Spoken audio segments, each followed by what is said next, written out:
한국에서는 구정 연휴가 이제 시작이 되는 그런 시기입니다. 부모님들께 또 전화도 드리고 하실 텐데, 또 자녀분들에게도 연락을 취하실 텐데, 오늘 본 영상들은 부모님의 사랑에 대한 그런 영상이었습니다. 장성한 자녀들이 부모의 마음을 확인하면서 받게 되는 그런 감동, 이런 것을 담은 그런 영상인데요. 오늘 이런 부모의 마음을, 또 하나님의 마음을 알려주는 그런 말씀이 오늘 본문 말씀이 되겠습니다. 하나님께서 처음 인간을 만드실 때 남자와 여자를 만드시고, 그리고 남편과 아내라는 역할을 수행하도록 하셨습니다. 그리고 좀 더 나아가서 이제 아이들을 낳으면서 아버지와 어머니의 역할을 수행하도록 하셨습니다. 그러면서 인생을 마치는 것이 인생의 모습인 것을 성경이 소개를 해줍니다. 이것이 알려주는 것은 하나님께서는 한 사람이 성숙해가고 온전한 사람이 되어가는 데 있어서 가정 속에서 이러한 역할을 수행하도록 하면서 그러한 온전함, 성숙을 이루어가도록 인생을 디자인하셨다는 것입니다. 예수님께서 이 땅에 오셔서 가정뿐만 아니라 이제 새로운 공동체를 세우신 것이 바로 교회지요. 내가 교회를 세우리니 라고 말씀을 하셨는데, 그 이유가 무엇일까? 왜 우리에게는 가정 공동체가 있음에도 불구하고 또 교회 공동체라는 것이 필요한 것일까? 우리가 질문해 볼 수가 있는데, 마찬가지 이유가 거기 안에 들어있다고 할 수 있습니다. 예수님께서는 우리에게 거듭나야만 하나님 나라에 들어갈 수 있다고 말씀을 하셨습니다. 육신적으로 태어난 그 생명 가지고는 하나님 나라에 들어갈 수가 없다고 천명하시고, 성령으로 거듭난 자만이 하나님 나라에 들어갈 수 있다 그러셨는데, 우리 안에 새로 만드신 그러한 생명, 우리가 속사람이라고 부를 수도 있고 그것을 거룩한 성품을 가진 존재로 이야기할 수도 있습니다. 그러한 새로운 사람, 새로운 생명이 다시금 성숙해져 가고 온전한 그러한 모습을 갖추는 데 있어서 필요한 것이 교회 공동체라는 것입니다.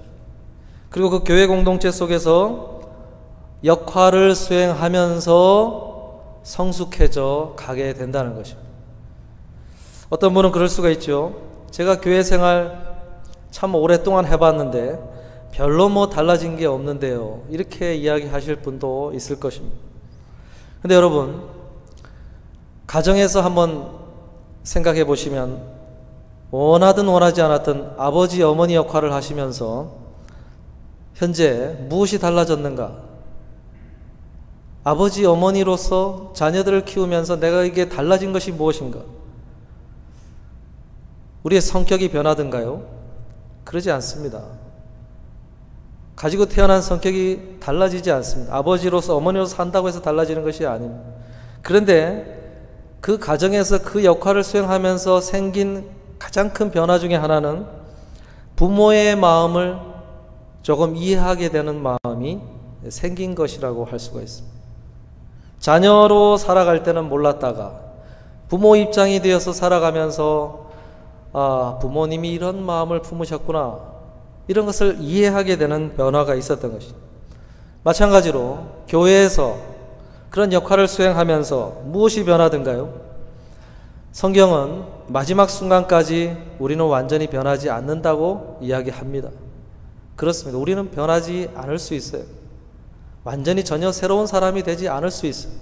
여전히 화가 나면 혈기가 나오고 또 익숙한 거친 말들이 나올 수 있는 그런 성품을 가지고 그냥 살아가는 것입니다. 그러나 교회에서 이런 공동체에서 역할을 수행하면서 생긴 변화가 무엇일까 했을 때, 그것은 우리를 만드시고 구원하신 아버지 하나님, 그리고 우리를 구원하기 위해서 기꺼이 이 땅에 오셔서 그 많은 모진 고난과 수고를 감내하신 그 그리스도의 마음을 조금 더 이해하게 되는 것이 가장 큰 변화라고 할 수가 있습니다.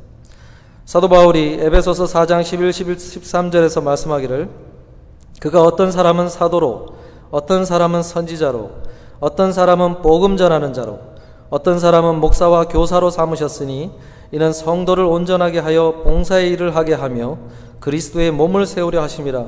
우리가 다 하나님의 아들을 믿는 것과 아는 일에 하나가 되어 온전한 사람을 이루어 그리스도의 장성한 분량이 충만한 데까지 이르리니 말씀을 합니다. 왜 사도로, 선지자로, 목사로, 교사로 교회 공동체 안에서 그 일들을 맡기셨는가? 궁극적인 목적이 뭐라고 그랬습니까? 온전한 사람이 되는 것, 그리고 그리스도의 장성한 분량이 충만한 데까지 이르는 그것을 이루기 위해서 그 역할을 하게 하신 것이라고 이야기를 하고 있습니다. 그리스도의 장성한 분량이 충만한 데까지 이르는 것이다. 다른 말씀에서 바울은 이것을 그리스도 예수의 마음을 품는 것이라고 표현을 했고, 그리스도의 마음을 가지는 것으로 표현을 했습니다.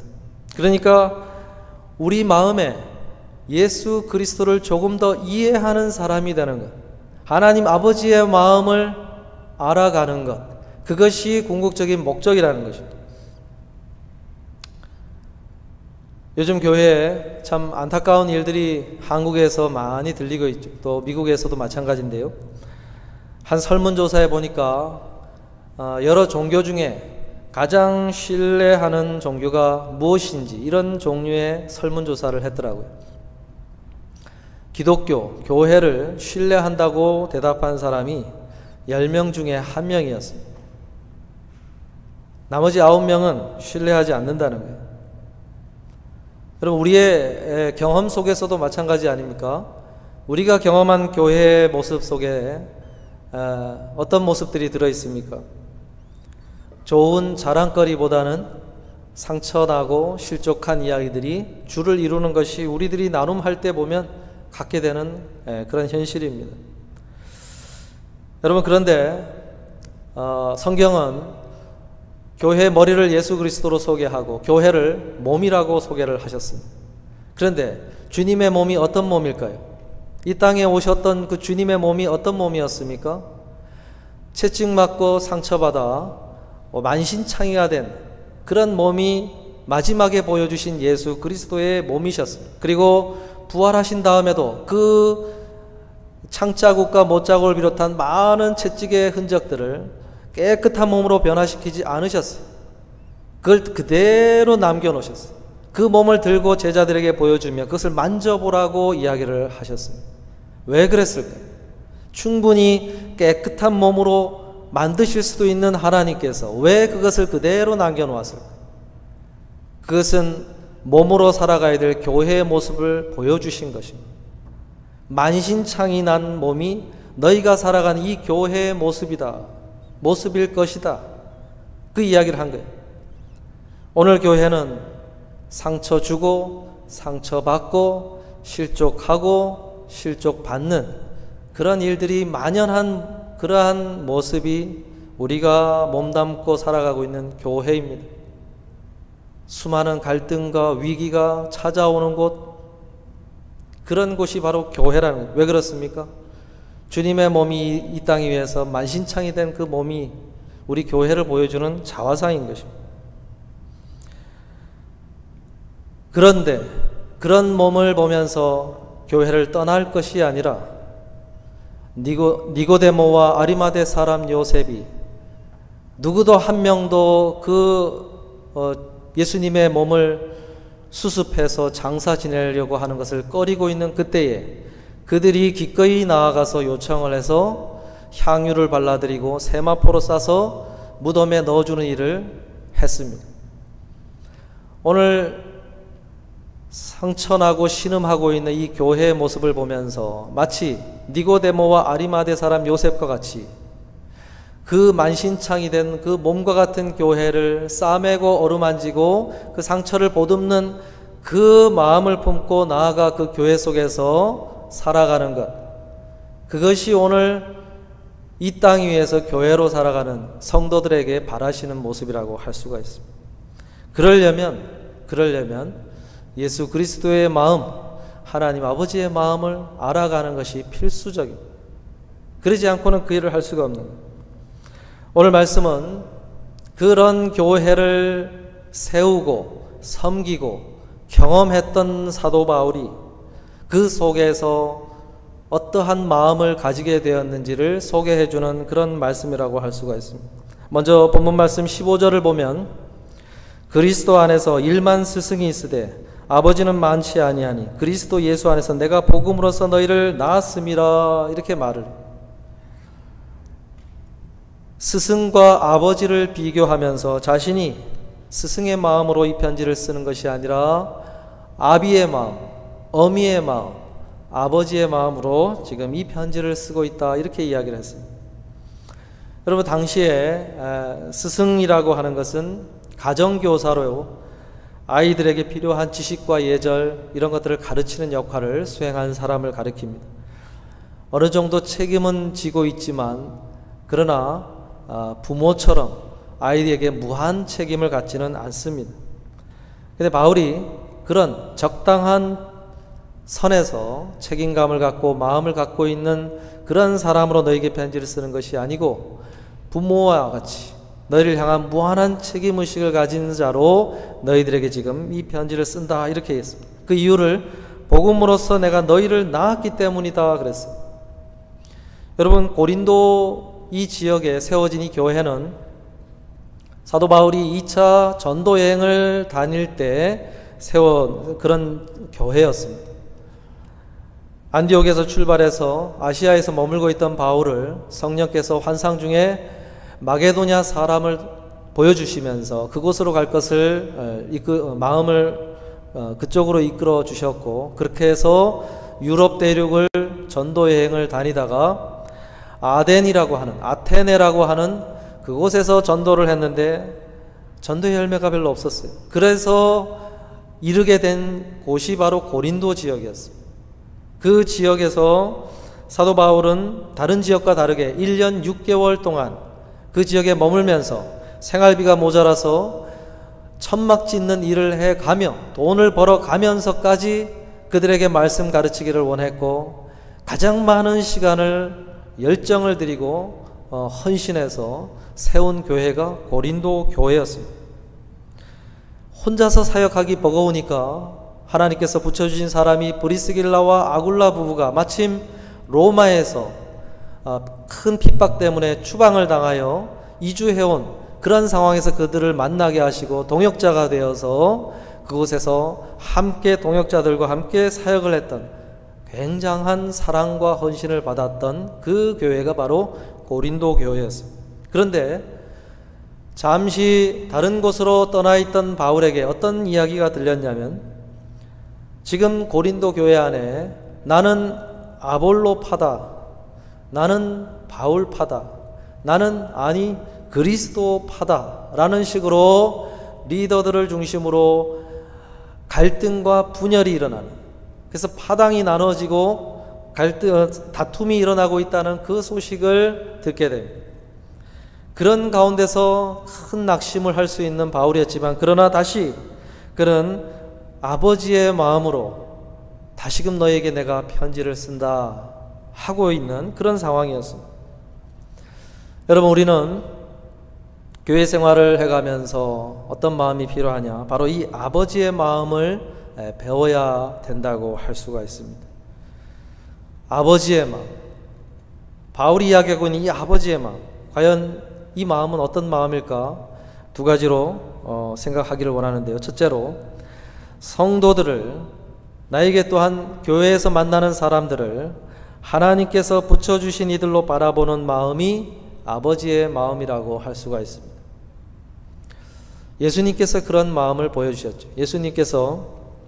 예수님을 따르던 제자들 안에는 어떤 마음들이 항상 자리하고 있었냐면 서로 시기하고 질투하고 갈등하는 그러한 비교의식 같은 것들이 항상 강하게 자리하고 있었습니다.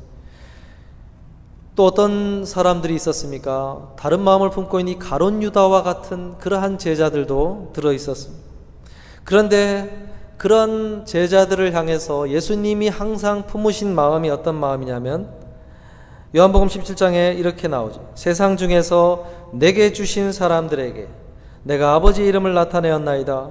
그들은 아버지의 것이었는데 내게 주셨으며 그들은 아버지의 말씀을 지켰나이다.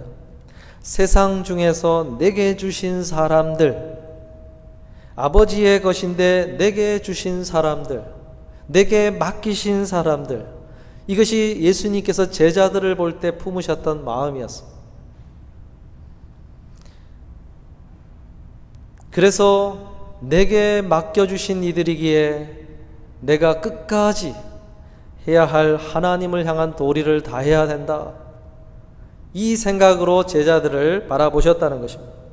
가룟 유다를 향해서도 마찬가지로 내게 주신 사람인데 하면서 그를 품기를 원하셨고 끝까지 마지막 순간까지 그에게 사랑의 액션을 취하셨던 분이 주님이셨습니다.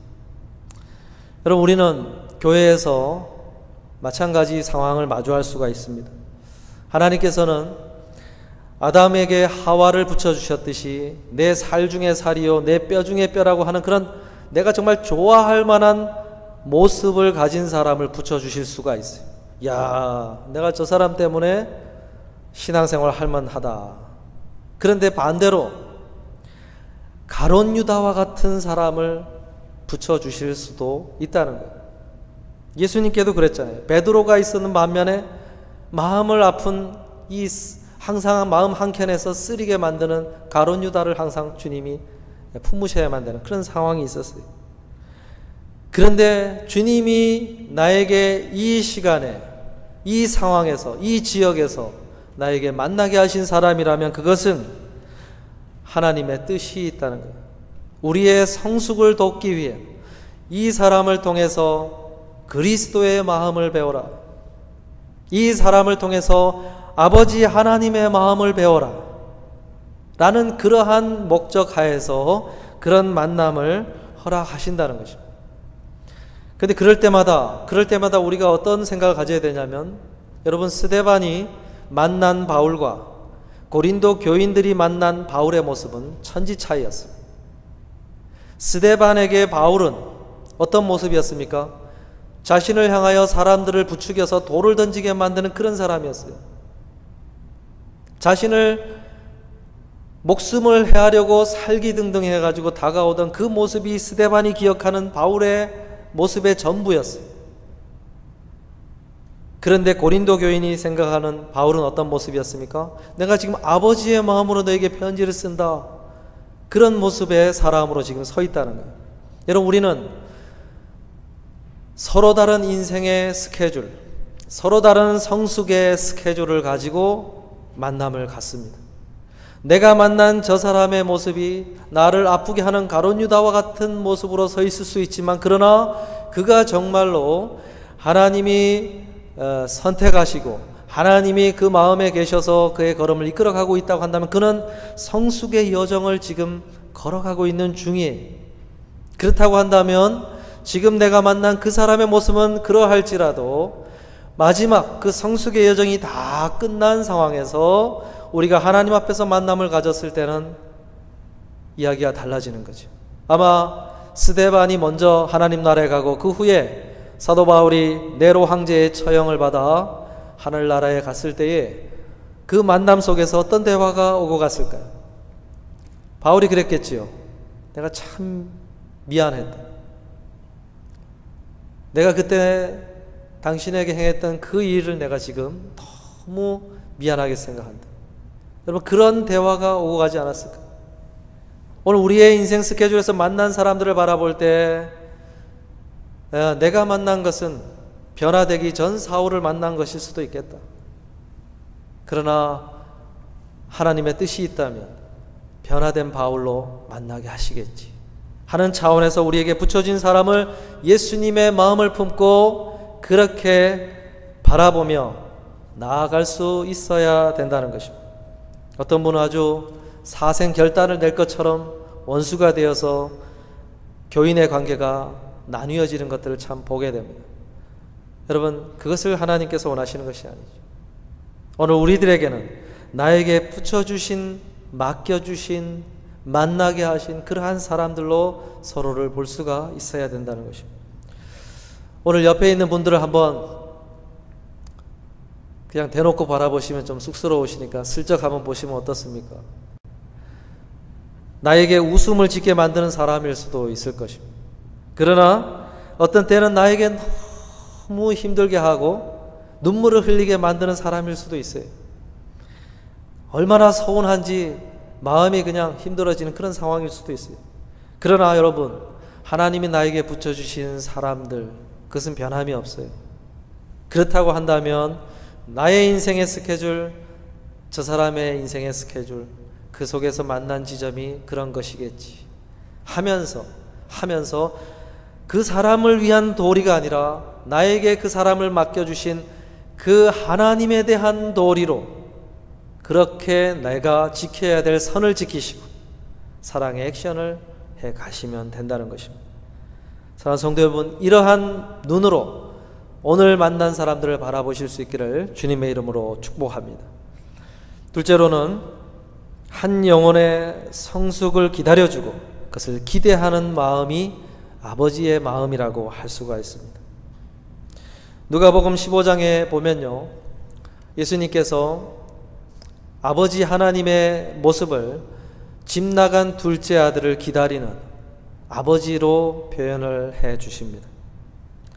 인내하고 기다려주는 그 마음, 그것이 아버지의 마음이라고 할 수가 있는데, 사도 바울은 고린도 교회 성도들을 향하여 파당을 이루었던 그 마음을 바꾸고 다시 제자리를 찾아가기를 기대하고 기다리는 마음으로 이 편지를 지금 쓰고 있습니다. 여러분, 누군가를 향해서 기다려준다는 것, 그것은 여전히 그에게 대한 기대를 저버리지 않고 있다는 뜻이라고 할 수가 있습니다. 그를 향한 기대를 다시 하면서 기다리고 있다는 거죠. 이것이 아버지의 마음이고 제자들을 바라보신 주님의 마음이라고 할 수가 있습니다. 어떤 사람은 사람에 대한 기대, 교회에 대한 기대, 나아가서 하나님에 대한 기대를 다 내려놓는 분들이 있는 것을 보게 됩니다. 그래서 그 어떤 기대감도 없어요. 뭐 달라질 게 있나, 예전에 내가 경험한 바에 의하면 뭐 달라질 게 있나 하면서 모든 기대감을 내려놓고 걸어가시는 분들이 있더라고요. 그러나 이사야서 43장 18절 20절에 보면 하나님께서 이런 말씀을 하십니다. 너희는 이전 일을 기억하지 말며 옛날 일을 생각하지 말라. 보라, 내가 새 일을 행하리니 이제 나타날 것이라. 너희가 그것을 알지 못하겠느냐. 반드시 내가 광야의 길을 사막의 강을 내리리. 장차 들짐승 곧 승냥이와 타조도 나를 존경할 것은 내가 광야의 물을 사막의 강들을 내어 내 백성 내가 택한 자에게 마시게 할 것임이라. 내가 새 일을 행할 것을 기대하라. 이스라엘 백성들에게 하신 말씀입니다. 내가 새 일을 행할 것을 기대하고 옛 일을 생각하지 말라 그랬어요. 여러분, 이 마음을 가지실 수 있기를 바랍니다.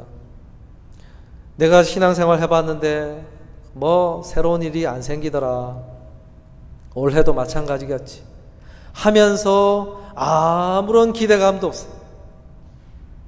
새해에 다시금 하나님 앞에 뭔가를 아뢰고 기대하고 기도하며 힘을 내어 걸어가십시다. 수많은 선지자가 이스라엘 백성들에게 선포를 하고 말씀을 전했는데 아무런 기대감이 없어요. 하나님을 향한 아무런 기대가 없어요. 그러니 하나님께서 이 말씀을 하신 거예요. 이전 일을 기억하지 말며 옛날 일을 생각지 말라. 내가 하려고 한다면 무슨 일을 못하겠느냐 하면서 다시금 하나님을 향한 기대감을 갖고 하나님 앞에 나오라고 말씀을 하신 것입니다. 말씀을 마치려고 하는데요, 여러분, 예수님께서 혈류병으로 고생했던 그 여인에게 뭐라고 말씀을 하셨습니까? 내 믿음이 너를 구원하였도다 그랬어요. 수많은 의사를 그 병을 고치려고 여기 기웃 저기 기웃 재산을 탕진해가지고 다 재산을 허비할 정도로 그 수많은 의사를 만났는데 아무런 병의 고침이 일어나질 않았다고 그랬어요. 아무런 기대감이 없는 상황이었어요. 그러나 예수 그리스도라는 분이 계신데 병을 고치시더라. 그 이야기를 듣고 그가 어떻게 했습니까?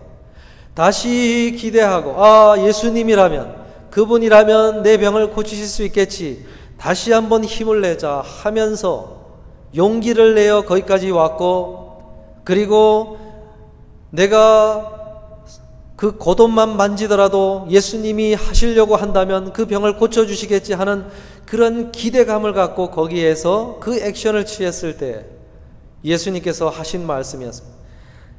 딸아, 내 믿음이 너를 구원하였도다.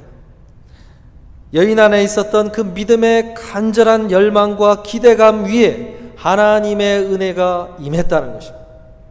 하나님이 그 능력을 펼치시기를 기뻐하셨다는 것입니다. 여러분, 아무런 기대도 없고 아무런 바라는 것도 없고 아무런 믿음의 액션도 하나도 없는 그런 상황에서 하나님의 능력이 임할 것을 기대해서는 안 되는 것입니다. 메마른 뼈를 살을 붙여서 일으켜 세우시는 것이 에스겔서에서 보여준 하나님의 능력이셨어요.